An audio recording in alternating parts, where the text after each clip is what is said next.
복음 레시피 창세기 9장.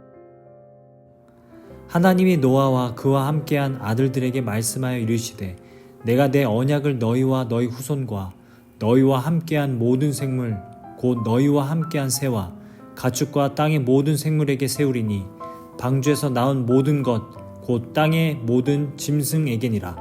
내가 너희와 언약을 세우리니 다시는 모든 생물을 홍수로 멸하지 아니할 것이라. 땅을 멸할 홍수가 다시 있지 아니하리라. 오늘 함께 읽어볼 본문은 창세기 9장입니다. 하나님께서 홍수처럼 죄악으로 덮인 세상을 홍수로 심판하십니다. 하나님은 죄를 방관하거나 그냥 넘어가지 않고 반드시 심판하시는 분이심을 말씀합니다. 창세기 9장은 하나님께서 세상을 심판하신 후에 인류와 맺으신 약속에 대해 설명합니다. 그 약속은 다시는 땅을 멸하지 않겠다는 약속이었습니다. 이것은 아무리 인간의 죄악과 탐욕이 번성해도 그때마다 즉각적으로 심판하지 않겠다는 약속입니다. 하나님께서 정한 시기까지 인류에 대한 심판을 유보하시겠다는 약속입니다. 우리는 악한 사람들을 보거나 악해져가는 세상을 바라보며 왜 신은 저런 사람을 그냥 두지? 왜 심판하지 않지? 라고 의문을 품습니다. 여기에 대한 대답이 오늘 본문입니다. 하나님은 심판을 유보하시고 내버려 두실 것입니다. 그러나 언젠가 세상에 직접 내려오셔서 심판하실 것입니다.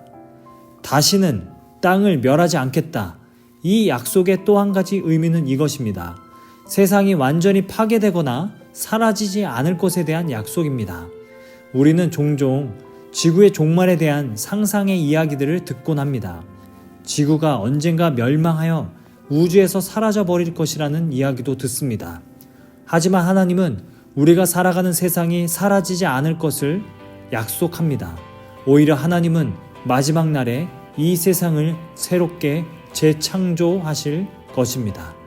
창세기 9장은 우리에게 죄와 고통으로 가득한 이 세상을 어떻게 바라봐야 할지 가르쳐 줍니다.